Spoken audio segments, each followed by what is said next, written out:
Hawkman number 17, Robert Venditti writing, and Patrick O'Leaf on the art. Yep. Yeah. Like, Oof. So Yeah. we enjoy this book, Connor, right? We do. oh, I sense a negative turn coming here.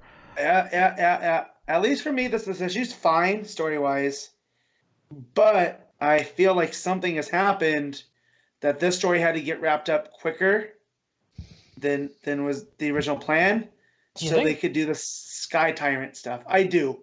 I mean, we had been hinting there was a little bit of darkness to Carter, right, throughout. Yes. Here, though, the stuff with Shadow Thief or as he's kind of dubbed here, Shadow Master. I feel like with as much setup as we had for him, the way that he's dealt with here is just a little bit. I'm gonna disagree.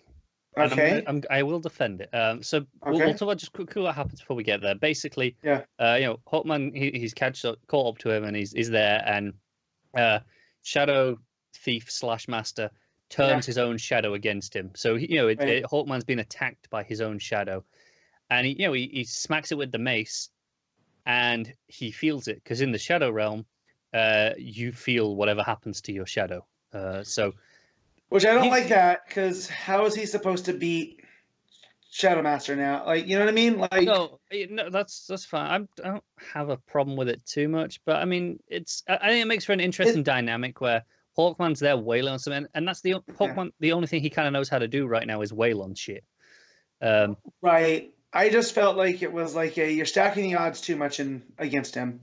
Maybe that's all. Maybe. So. But yeah. So he's there trying. He's just not figuring it out quick enough because Shadow Thief's like, come on, dude, you're just making this easy, just try not to kill yourself because I want to keep your shadow.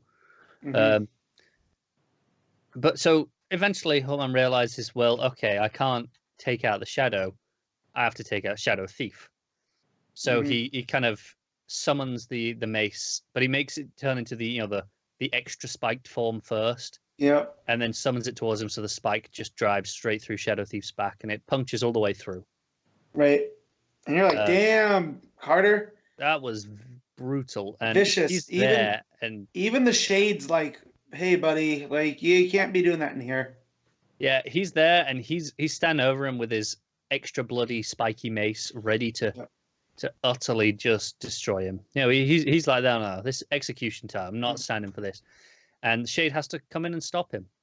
And I think this is the reason why I don't feel like it was rushed to get to the end of this. Is no. This is Hawkman. He's kind of at a base level, just violence right now, and just hitting him and killing him is the only thing that's kind of in his mind right now, and that is inherently a quicker solution, even though it's the wrong solution for the hero, which is why this works for me, because Shade has to step in and be like, no. This quick and easy method that you've got going, that's not the way that you're supposed to do things. No, and I get that, but I just feel like with as dire as it felt with the Shadow Thief stealing his shadow, turning against him, and when they get your shadow, they know all your secrets. It just seemed, you know what I mean? Like, I mean, I guess there could have been more done with that. Anticlimactic. That's okay. what I'm looking for. All right. I won't argue with that. But I did like with the Shade, with that dynamic there. It was like, hey, Carter, buddy, what's going on? And he kind of uses the shadows on him. It's like, this isn't you. This isn't the man who gave me this cane and turned me away from the life of villainy. And then he goes, they come out of the Shadow Realm, and Carter is like, no, there's a darkness in me, and I'm gonna embrace it. Yeah, he's so angry. He's just smacking on the wall. And then you get a great couple of panels of the shadow growing and twisting. And I love the lettering here, where it changes the font and as the voice goes, and the bubble as well as just the font. But it's a great touch, I think. It's more savage, like as it goes, which I think would have been a better name. If you called this Savage Hawkman. Yeah, or just the Savage, whatnot. But that would have worked nicely, because obviously we've had Savage Hawkman as a thing in the past. Exactly. I don't like the Sky Tyrant name, and I feel that's on Tynan, right? Like, because he's doing that series with the Infected. it'll be Tynion, maybe Williamson. Yeah.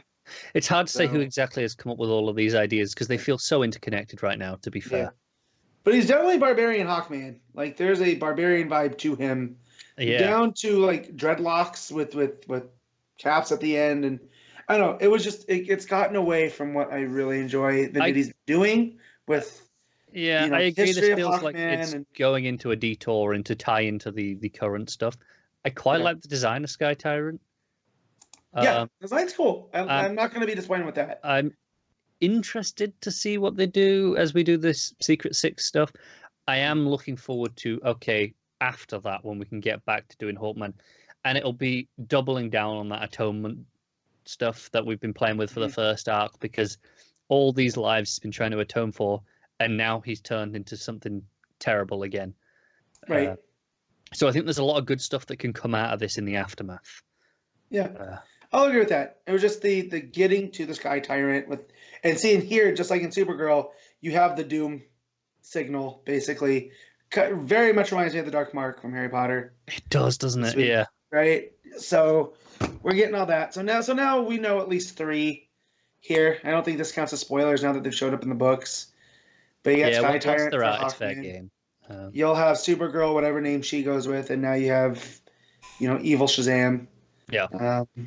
So and there's still 3 more at play here if we're not counting Gordon. I think Gordon's one of them. So that's 4. So that's Yeah, 2 I'm not more. sure. Is Gordon count as one of the 6, or is it 6 heroes plus Gordon? Yeah, I don't know. Yeah. We'll find out soon enough though, because we'll. There's another one that I've seen from previews. Yeah. That I'm we'll get sure there, they'll but be I won't popping spoil up soon others. enough because they seem to be happening at a pretty speedy pace. Rapid pace right now. I will So- say I appreciate that they're actually doing these in their own books and leading into it. Yep. It makes it when we get to that, it doesn't just feel out of nowhere and this complete separate thing. It's like no. These characters have been doing that for 6-10 issues, depending on we've been saying this about Hawkman for probably since issue 12, maybe Yeah. 13. So it's gradually been building there. It doesn't feel out of nowhere, and I do appreciate that. Okay. Yeah. So they're counting Gordon as one of them. Okay. So that's 1, 2, 3 that we know, plus Gordon, and then there was the 2 other secret ones, which I'll keep a secret since you don't seem to know. But, I've seen the image, I'm sure. I'm just not recalling exactly. yeah. So that's fine. Yeah. But we'll get yeah. there. Mhm. No, I think I like this issue more than you did. 'Cause, I'm going to give No, it an 8. that's fine. I'm gonna give this one a 7. Just story wise, it's still good. Like I'm still enjoying, but it's not at the level that I really enjoy. I from, will agree. The book Infinity. has. It's not that it's had a downturn in quality. It's not been No. bad, but it's never quite lived up to the first arc with Hitch, which was special. Yeah, definitely. Yeah. Although no, I like that one where he went through all those lives. No, Throughout that one shot that was time. pretty good. Yeah. That one issue was good. Yeah. So yeah, cool.